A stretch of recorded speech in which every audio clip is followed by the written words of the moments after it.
के लगावे अंगना तुलसी त के जड़वासी चल हो।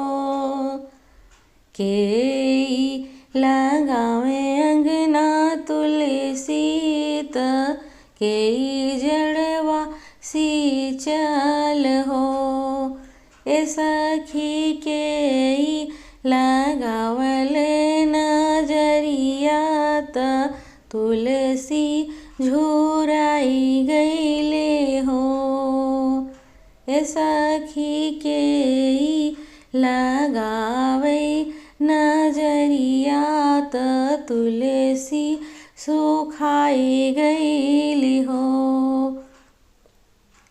सासू लगावे अंगना तुलसी ननद जड़वासी चली हो।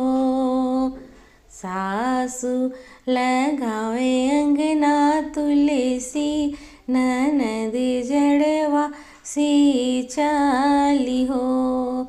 ए सखी गोतनी लगावली नजरिया ता तुलसी सुखाई गईले हो। ए सखी गोतिन लगावे नजरिया ता तुलसी झुराई गईले हो। नैहर में भैया से भतीजवा बाढ़े और मोरे बाबा बाढ़े हो। नैहर में भैया से भतीजवा बाढ़े और मोरे बाबा बाढ़े हो। ए सखी तबो नाही नैहर सोहावन कहीं मयरिया बीना। ए सखी तबो नाही नैहर सोहावन कहीं मयरिया बीना।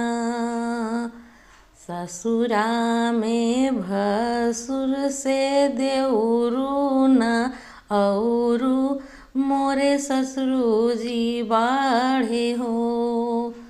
ससुरा में भसुर से देउरू औरू मोरे सासुर जी बाढ़े हो।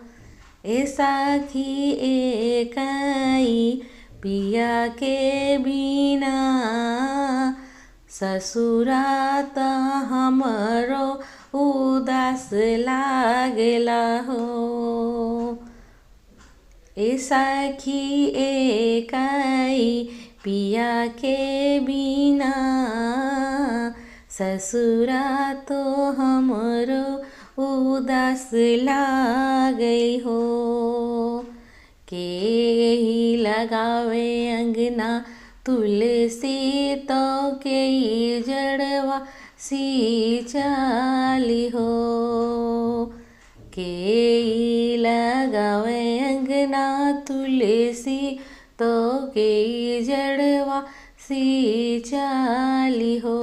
ए सखी के लगावली नजरिया त तुलसी झुराई गईले हो। ए सखी के लगावली नजरिया त तुलसी झुराई गईले हो।